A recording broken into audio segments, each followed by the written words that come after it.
2026 தமிழ்நாடு எலெக்ஷன்ல யார் ஆட்சிக்கு வந்தா நல்லதுன்னு நினைக்கிறீங்க? உங்களோட கருத்துக்களை சொல்லுங்க. இது ஒரு நல்ல கேள்வி. இப்போ நாங்க செந்தமிழர் பாச ஜப்பான்ல இருந்து பேசுறோம். இப்போ தமிழ்நாட்டில் உள்ள முக்கியமான கட்சின்னு எடுத்துக்கிட்டீங்கன்னா நாம் தமிழர் கட்சி, திமுக மற்றும் அதிமுகன்னு 3 பிரதான கட்சிகள் தான் இருக்கு. இதுல தமிழக வெற்றி கழகம் வந்து ரொம்ப போராட்டமா வந்திருக்காங்க. வந்து சீரியஸா நாங்க பேசிட்டு இருக்கோம். நீங்க வந்து ஒரு ரசிகர்கள் கூட்டத்தை கொண்டு கட்சியா வச்சிருக்க டிவிக்கை பத்தி பேசுறதுல அது ஒரு ரோஜனமே இல்லை. அது ஒரு கட்சியே இல்லைன்னு தான் நம்ம வந்து எடுத்துக்கணும். இப்போ ஈஸியா தவிர்க்கலாம்னு நினைக்கிறீங்களா உங்களை?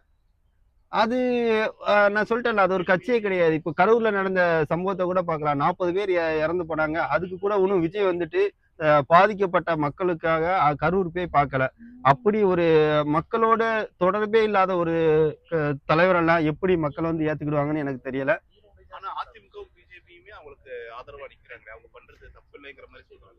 இதுல வந்துட்டு நீங்க நுட்பமா பார்க்கணும். அவங்க வந்துட்டு பாதிக்கப்பட்ட மக்கள் பக்கத்துல வந்து அவங்க இல்ல. அவங்களோட பிரதான நோக்கமே வந்துட்டு எப்படியாச்சு டிவிக்கேன்னு ஒரு கட்சியை தங்களோட கூட்டணியில சேர்த்துக்கணும், தங்களுக்கு கீழே கொண்டு வரணும் இந்த பிரச்சனை மூலமா.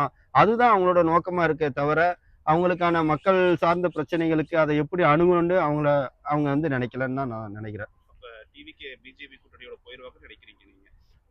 கண்டிப்பா போகலைன்னா போக வச்சிருவாங்கன்னு தான் நான் நினைக்கிறேன்.